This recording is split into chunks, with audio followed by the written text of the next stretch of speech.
Señoras, señores, con la Torre Trinitaria a mi espalda como protagonista en nuestro programa de hoy, vamos en busca de Paco Marmolejo, con el que vamos a hablar. Cabecera y comenzamos.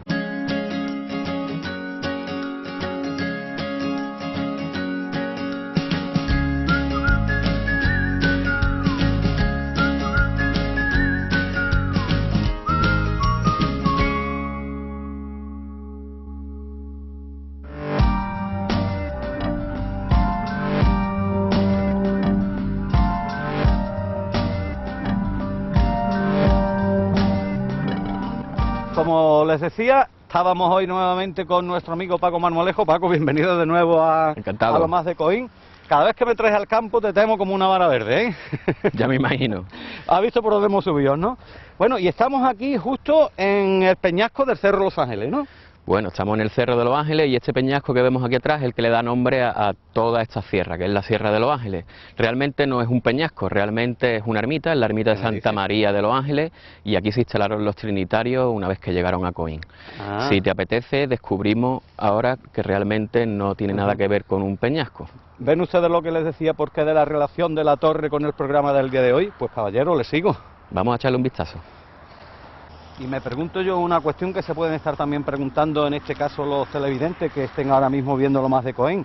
¿Tan importante es esta roca aquí en el Cerro de los Ángeles como para dedicarle todo un programa de Lo Más de Coín en esta jornada, Paco? Bueno, Juan, ahora vamos a ver la portada y lo vas a comprobar por ti mismo, si realmente merece la pena.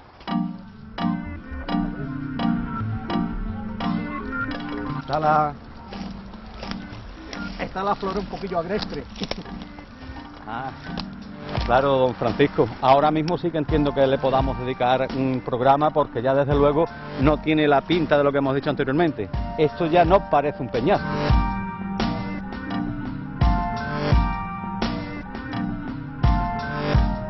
Efectivamente, Juan, es la portada principal de lo que es la ermita de Santa María de los Ángeles. Aquí se instalaron los trinitarios y posteriormente se trasladaron a la calle La Cruz, donde está la torre triangular que hoy conocemos. Ese fue el segundo convento de los trinitarios.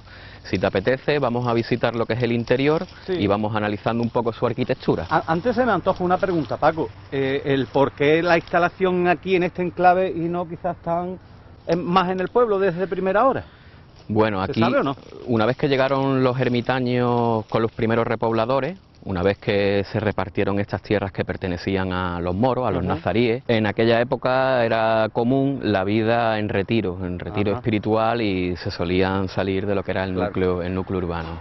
Eran anacoretas, ¿no? Pues por eso la lógica de estar apartado de lo que es extramuros de la ciudad, ¿no? Efectivamente, y un poco para explicarte la arquitectura de aquí, si te fijas, realmente esto es una peña, es una estructura semirrupestre, tiene parte construida y parte que está aprovechando la roca, y al margen de lo que más luce, que es este arco, ¿no?, que tiene bastante luz, rematado con un frontoncillo a doble vertiente, pues tiene algunas características también propias, como pueden ser este contrafuerte que tenemos aquí, simulado.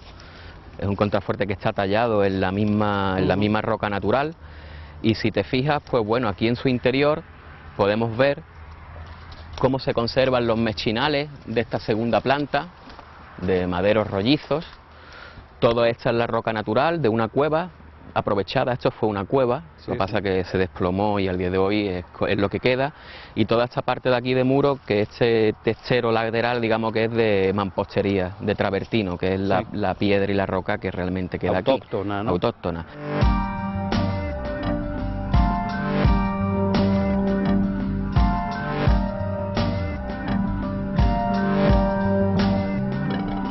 Esta zona de aquí, que era la cabecera de la iglesia, ahí tenemos también otra pequeña cavidad que probablemente pues hizo las funciones de altar. Hoy día está, como tú ves, casi medio cegado, ¿no?, por los derrumbes tanto de las tejas como del muro del testero lateral, que está cubierto de mampuestos.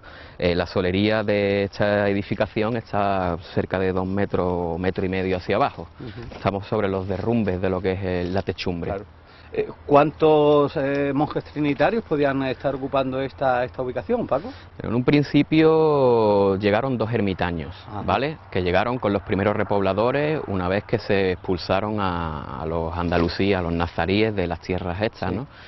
Y en 1505 se le cede al convento trinitario de Málaga, al ministro del convento trinitario, y entonces ya es cuando fundan el monasterio. O sea, los primeros años, entre 1487 y 1490, lo edifican los ermitaños estos, y posteriormente en 1505 es cuando realmente pasa a la orden trinitaria. Posteriormente se verán obligados a desalojar esto y trasladarse a la calle La Cruz, que es donde hoy conocemos que está la torre triangular. ¿El motivo de ese desalojo es conocido? Pues sí, totalmente. Ellos decían que este era un lugar enfermizo, faltaba agua, incluso a esto se le llama el desierto de los ángeles. A esta venían constantemente peregrinos de Mijas, de Alaurín el Grande y sobre todo de Coín, ¿no? Porque estamos en términos de Coín, a visitar lo que es este santuario. Es decir, ahora que estoy cayendo, la Virgen de esta ermita es incluso anterior, por lo menos en su veneración y devoción, a la de la Virgen de la Fuensanta, ¿no, Paco, o no? Pues se conoce que llegaron con los primeros repobladores, es anterior. Es anterior. Es curioso porque la imagen que se rendía culto aquí se conserva en la actualidad en la iglesia de San Juan, después iremos a verla, que es la Virgen de los Ángeles, como todos conocemos, y aquí se le rendía culto a esa Virgen, que le da nombre al cerro y al santuario en el que estamos. ¿Qué más podemos destacar entonces de esta estructura, Paco? Pues mira, hay una cosa muy curiosa, la estructura, como hemos dicho, de finales del siglo XV, justo en el tránsito del medievo a la edad moderna, y aquí, como veis, esto, en algún momento histórico, esto no fue un arco, sino que se observa aquí que estuvo adintelado, y de que aquí, por supuesto, hubo su puerta de entrada y de acceso, ¿no? Que sería esta, evidentemente. Que esta es la portada principal de ingreso a lo que es el recinto, ¿no? Por cierto, Paco, ahora que estoy viendo la carretera aquí, la carretera de circunvalación, del arco, como la quieras llamar, oye, ¿esa carretera no le hizo daño a esta estructura? Bueno, la estructura, lo primero, que no está catalogada, es una estructura que está inédita al día de hoy, desconocida por todo el mundo, y la carretera efectivamente destruyó algunas estructuras de habitación que había aledañas a lo que es el santuario que tenemos aquí ahora mismo. Incluso cuando se abrió la carretera salieron unos silos de cerámica bastante grandes, silos para conservar el cereal, sobre todo el grano, que se precipitaron a lo que es el vacío y cayeron a la cuneta de la carretera en el momento en el que se hizo. Pues la pregunta me vuelve a caer casi por su propio peso, Paco. Si no está catalogada, ¿por qué? Porque no hay documentación histórica de ella, a pesar de ser de la época que me estás diciendo. Sí, no, hay documentación histórica sobre ella, sobre todo porque no se conoce arqueológicamente, digamos, no se conoce la existencia de que esto esté todavía en pie. Y existe efectivamente documentación histórica, la tenemos aquí. Claro, y que a pesar de ello, vuelvo a decir, no está catalogada por ningún tipo, ni protegida por ningún tipo de figura oficial. No tiene ningún tipo de protección a la fecha. Estos son realmente los documentos que nos hablan de cuándo se edificó esto, quiénes lo edificaron. Si quieres, pues le podemos echar un vistacillo. Aquí, como vemos, pone ermitaños de Coín. Diósele a los ermitaños unas casas que están en una cañada, en los montes, encima de las huertas. Si te fijas, las huertas están justo ahí, son las huertas más altas de Coín, huertas nuevas, que solían ser colmenar antiguo. Diósele unos aceitunos, unos almendros, que allí están en la tierra de las aguas vertientes a la dicha casa. Y después pues tenemos aquí otro documento que es incluso más explícito que este que acabamos de leer, que si quiere pues le podemos echar un vistacillo, ¿no? Dice: señalóse para sitio y habitación de los ermitaños Fray Tomás y Fray Diego, los nombres de los dos ermitaños que llegaron, para los que después de ellos sucedieren vinieren a estar e habitar en el dicho sitio, unas casas que ellos hicieron en un asiento que está en una peña de una cañada que está bajo de los montes de Subric, encima de unas peñas de unas cuevas. Como vemos, esto es una peña, es un peñasco, y realmente es una cueva. Este es el ingreso a la cueva, solo que la cueva pues se encuentra desplomada. En el documento se dice que ellos mismos edificaron lo que es la ermita. Fueron ellos con sus propias manos los que labraron esta peña de esta cueva, la horadaron y edificaron la pequeña ermita. Eran dos ermitaños en un principio de nada más, y posteriormente en 1505 se les cede ya a la Orden Trinitaria de Málaga. Estos trinitarios ya, estos frailes trinitarios, estarán aquí no mucho tiempo, estuvieron hasta 1658 y les costó bastante el poderse ir de aquí, sí, porque los agustinos y el vicario de Coín le impidieron que se establecieran en Coín. porque sobre todo los agustinos creían que sus rentas iban a mermar una vez que los trinitarios estuvieran en la calle de la Cruz. Finalmente en 1658 acaban yéndose y estuvieron desde 1655 a 1658 intentando marcharse de aquí. Hasta la tercera ocasión no lo consiguieron, o sea que iban a Coín, el vicario los excomulgaba, se tenían que venir otra vez aquí, por segunda vez ocurrió lo mismo, el vicario los excomulgó, se tuvieron que venir aquí y a la tercera ya fue la vencida en 1658 y se establecieron, como sabemos, en la calle de la Cruz, en la ermita de la Vera Cruz. Sin que nadie se me ofenda, pero qué poco solidario eran las diferentes hermandades y órdenes en aquellos entonces, ¿no, Paco? En aquella época los agustinos, que tenían sobre todo a las familias más acaudaladas de Coín, incluso allí enterradas, y tenían bastantes rentas muy superiores a las de los trinitarios, temían que esas rentas pues pudieran mermar. Aquí se conserva un documento que se dio a la imprenta por Fray Jacinto de Herrera, ministro del convento de Nuestra Señora de los Ángeles, Orden de la Santísima Trinidad de Redentores Calzados de la Villa de Coín. Esto es un memorial para intentar conseguir, firmado por juristas de la época, para intentar conseguir trasladarse a lo que es a la calle La Cruz, porque ya te digo, se lo impidieron. Y sobre todo es interesante porque se dio a la imprenta para intentar, pues eso, porque ellos decían de que el convento no era fundación de nuevo, sino que era simplemente un traslado, porque este sitio era bastante árido, como ellos decían, era un sitio enfermizo, no había agua, no había apenas provisiones, no tenían ellos para poder abastecerse aquí, y ni incluso para poder ampliar la comunidad. Claro. Y de esa Virgen que estaba aquí, pues se conserva también este documento, que es la Virgen de los Ángeles. Este documento es las constituciones de la fundación de una corporación, la Congregación de los Esclavos del Dulcísimo Nombre de María, cita en el Convento de la Trinidad, Redentores Calzados de la Villa de Coín, diócesis de la ciudad de Málaga, y sobre esa imagen pues se hizo esta corporación, que es el equivalente a lo que hoy día pueden ser nuestras cofradías, nuestras hermandades, ¿vale?, para simplemente rendir culto a la Virgen de los Ángeles, que como te digo, se conserva en la actualidad y la tenemos ahora que iremos a visitarla en la iglesia de San Juan, ¿no? Bien, Paco, antes te he preguntado que aquí había dos frailes que fueron los que erigieron la edificación, pero después en el tiempo de los trinitarios, ¿hasta cuánto llegaron a ser? Finales del siglo XV, cuando llegan los dos ermitaños, son dos ermitaños que hemos visto ahí sus nombres en el documento.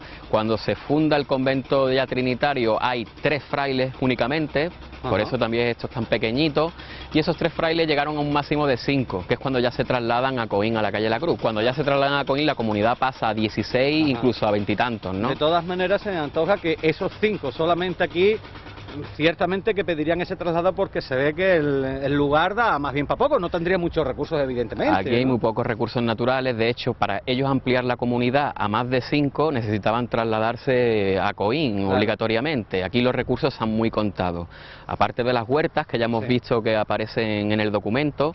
Tenemos que le dan en el documento también almendros, aceitunos, olivares, ¿no? Tendrían algunos cuantos olivos por aquí, algunos pies, que por entonces se daban con pies. Tenían también colmenas. Esas colmenas no solo sacaban miel, sino que sacaban también cera para el culto, porque el culto necesitaba de la cera y ellos mismos se la proporcionaban con estas colmenas que le dieron. Y supongo que para el vino, ¿no? Aparecen esas colmenas también en el documento, es lo que te iba a comentar, y viñas también. Ahora veremos que justamente aquí está todo el monte roturado para la puesta en viñedo, y justo debajo pues hay un punto de agua para el arroyo. Faltaba agua y eso también uno de los motivos del traslado. Como te digo, esto se le conocía como el desierto de los Ángeles, porque había muy poquitos recursos naturales. ¿Queda algo más que ver entonces de la edificación? Bueno, de la ermita podemos ver el muro de mampostería que se conserva aquí, que tiene apenas medio metro, sí, podemos verlo, por aquí pasamos. Sería evidentemente pues este muro de aquí que vemos, ¿no? Este muro que tenemos aquí están los derrumbes de travertino, como vemos. Travertino aquí realmente están muy cerca, lo tenemos aquí, aunque estos son esquistos, y esto es lo que queda de muro. Aparte de este muro, que no tiene más de medio metro, ahora mismo, como te digo, estamos sobre los derrumbes. Por aquí podemos ver cerámica de tradición castellana, cuencos y platos característicos de los siglos XVI y XVII, que es cuando esto estuvo ocupado, y aparte de eso hemos podido ver también restos de moldura. Incluso podemos ver ahora, a ver si nos topamos con alguna, para que la comprobemos. Y restos cerámicos, dices que también restos cerámicos tenemos justamente de esa época. Bueno, aquí tenemos una cerámica vidriada, como vemos. Este tipo de cerámica es de tradición castellana, como ya conocemos, que hemos visto las alquerías, y este tipo de esmalte no tiene absolutamente nada que ver con el esmalte de época medieval y nazarí, ¿no?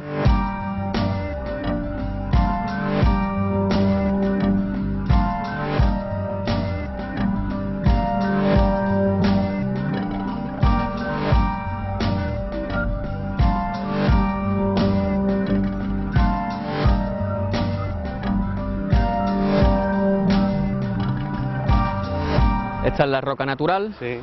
y aquí tenemos la parte construida. Aquí tenemos un muro de techero lateral, justo pegando con lo que es la roca natural, y si te fijas, pues aquí tenemos el sistema de desagüe, porque aquí cuando cae el agua, aparte de que tuviera su tejadillo, el agua tendría que evacuarse hacia abajo. Ajá. Y aquí estos canales que vemos, que se continúan por abajo, son los que realmente Evacuan el agua para que no haya humedades, ¿no? Paco, supongo que el convento trinitario, una vez que ya estaba la orden asentada, estaría pues hacia esta parte de aquí. Donde estaba la carretera había una estructura de habitación Ajá. muy próxima a lo que es el santuario. No obstante, en el mismo santuario en un principio debieron de vivir los mismos ermitaños, Claro. con toda seguridad, porque eran solo 2 y 3 en los que conformaban la comunidad.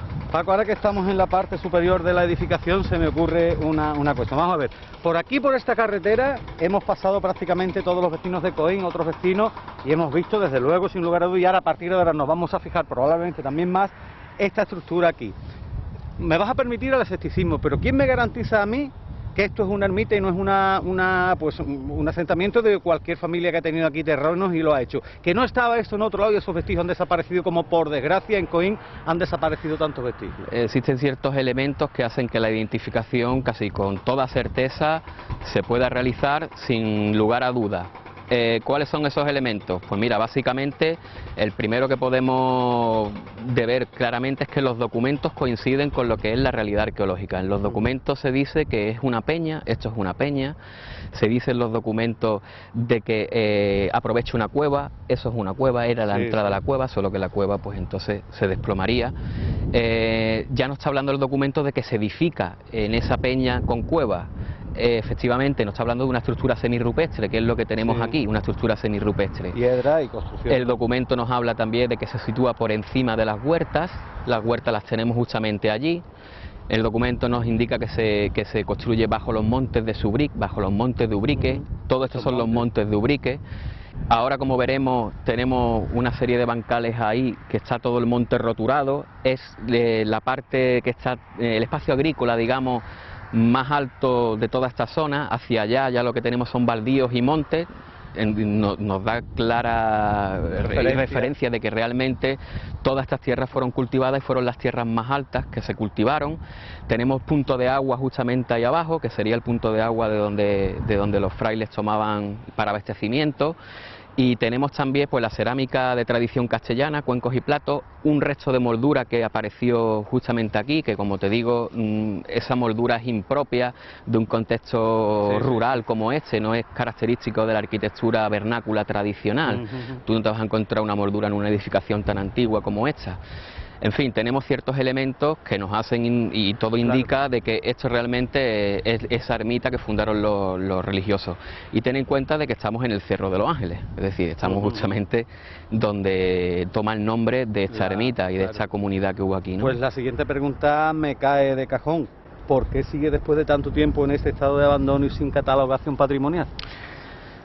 El hecho de que esté sin catalogación es porque no se conoce, es decir, digamos que todavía no está descubierto, ni siquiera para la comunidad científica se conoce y es algo que está desconocido, por eso sigue inédita y no está catalogado en tanto en cuanto no se ha dado a conocer. Es la primera vez y en primicia que se da a conocer esta estructura. Y perdura al día de hoy porque, como decía el documento, se hacen unas peñas de unas cuevas. Esto es una peña, eso es una cueva, y por lo tanto perdura porque es roca, ¿no? Natural. La hemos dado a conocer, pues quien tenga que hacer los pasos precisos para que forme parte de nuestro patrimonio cultural, histórico. Y no se pierda, ¿no? Se pierda, pues que quien tenga y a quien corresponda, pues que inicie los pasos pertinentes, ¿no te parece? Debería.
hemos abandonado el emplazamiento del Cerro de los Ángeles para ver precisamente, como decís, aquí en la iglesia de San Juan, la imagen de la Virgen de los Ángeles, ¿no? La Virgen de los Ángeles en un origen estaba situada allí, se rendía culto en el santuario en el que mostrar, un santuario con advocación dedicada a ella, ¿no? Y esta imagen es muy curiosa porque esta imagen se dio por perdida durante la Guerra Civil, pero en los años 80, en el 85, apareció en unas obras que se estaban haciendo en la Torre Campanario de San Juan. Sí. Se restauró en Sevilla por Ricardo Comas, un catedrático de arte de allí, de Bellas Artes, y la imagen estaba bastante deteriorada, tenía todos los paños carcomidos, había perdido casi toda la policromía, se le rescató la policromía original. Si te fijas, en la mano derecha pues ha perdido un cetro que tenía justamente ahí en esa mano, y la imagen, por la pose frontal que tiene y por la policromía que se conservaba original, pues se pudo datar efectivamente en el siglo XVI. Estamos hablando, y podemos corregir, que no es el siglo XVI, que es finales del siglo XV, y que esta fue la imagen que trajeron esos dos ermitaños que llegaron con los primeros repobladores. Fue cuando fue esculpida efectivamente en ese siglo, entonces. En esa época. Después, cuando se constituye su corporación, que hemos visto las constituciones que te acabo de enseñar, al poco tiempo, en 1727, se trajo una nueva imagen de un escultor afamado de Málaga. No sabemos el escultor, realmente es de autoría incierta, pero sí sabemos que procedía de Málaga y era de los círculos escultóricos malagueños, ¿no? Y esa imagen sustituyó a esta antigua, porque estaba ya muy deteriorada. Esta antigua probablemente vino ya a la iglesia de San Juan una vez que fue reemplazada por la nueva imagen, de que ya te digo, data de 1727. Esa nueva imagen se perdió en la Guerra Civil. En cambio conservamos la más antigua y la más valiosa, que es esta, ¿no? Esta es la imagen probablemente, la original. Esta imagen probablemente es la imagen más antigua que se conserva en Coín, junto con la Virgen de la Fuensanta. Puede que esta sea un poquillo más antigua, puede que esta sea de finales del siglo XV, mientras que la Virgen de la Fuensanta puede ser más principios del siglo XVI, más que del siglo XV. Sí, entonces, evidentemente, esa devoción hacia esta imagen, hacia esta Virgen, sí que es anterior también a la de la Virgen de la Fuensanta. Fue traída, por lógica, ¿no? Fue traída por los primeros repobladores, ¿no? Por los dos ermitaños que hemos visto sus nombres, que llegaron con esos primeros repobladores procedentes de Castilla y de la zona del Guadalquivir. Y bueno, resaltar de la imagen que, como te digo, por la pose frontal, por la policromía que tenía, pues se puede datar perfectamente de esa época. Perfecto. Estamos ante una de las joyitas de Coín, por su antigüedad y su valor artístico.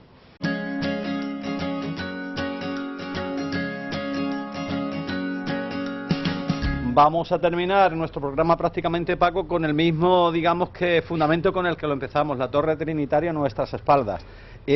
Antes de nada, agradecerle, por supuesto, a la comunidad de vecinos del bloque de Los Naranjos, que nos ha cedido gentilmente el hecho de poder estar aquí en la terraza para grabar, porque también son detalles interesantes que nos vas a contar de la Torre Trinitaria, ¿no, Paco? Pues sí, como te decía, en 1657 se trasladan desde el Cerro de los Ángeles los religiosos trinitarios y fundan un nuevo convento aquí en la calle de la Cruz.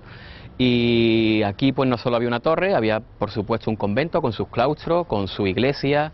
La iglesia se destruyó tras la Guerra Civil. En el año 37 se desploma el techero principal de lo que es de cabecera de la iglesia. Existen fotos sobre que podemos retomarlas ahora. La hemos enseñado. La hemos enseñado alguna vez, con todo el techero derrumbado. No fue por la Guerra Civil, pero fue por las consecuencias de la Guerra Civil, porque ya había grietas anteriormente. Posteriormente el convento se destruye en 1968, sin que amenazara ruina, estaba perfectamente. No sabemos los motivos por los cuales se derrumba. Sí sabemos que el obispado permutó el terreno por los terrenos de donde hoy está la iglesia de San Sebastián. Con el obispado se quedó con los terrenos municipales de donde se construyó la iglesia de San Sebastián, y esto pasó al ayuntamiento.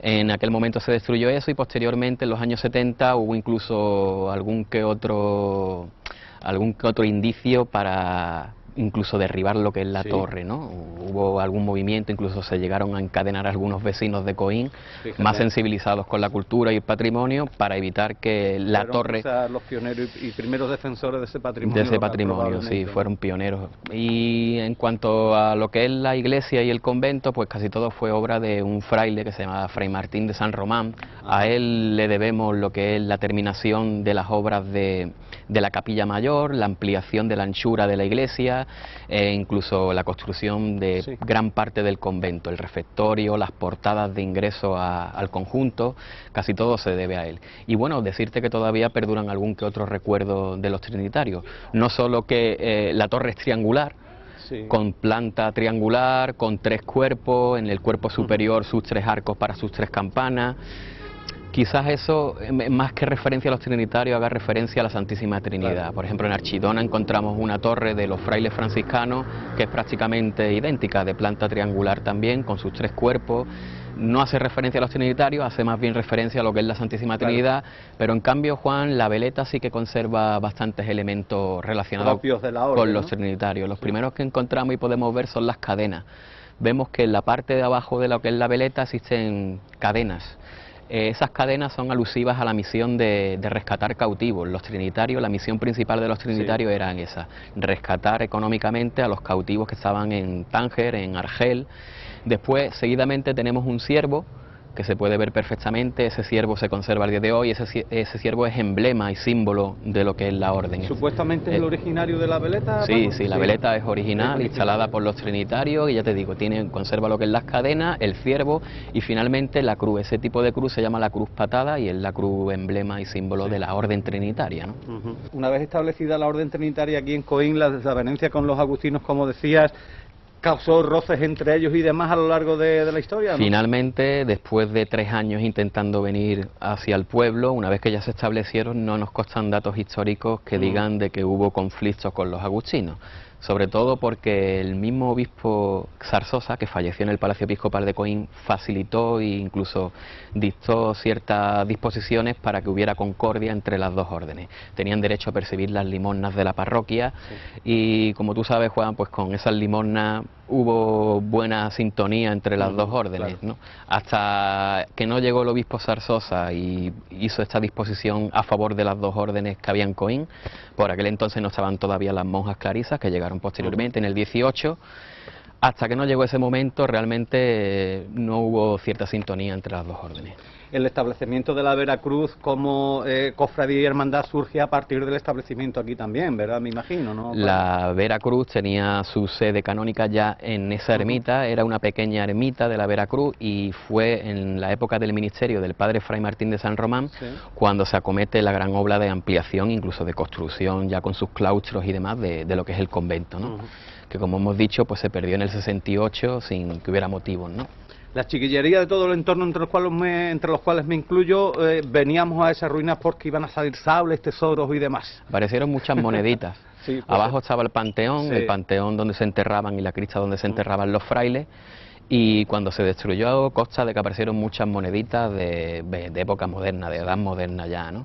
Y bueno, se conserva en la actualidad por algunos manuscritos que cuentan la historia, la fundación y el traslado de los trinitarios desde el Cerro de los Ángeles hasta aquí, este lugar. En concreto, pues aquí tenemos 2 manuscritos bastante interesantes.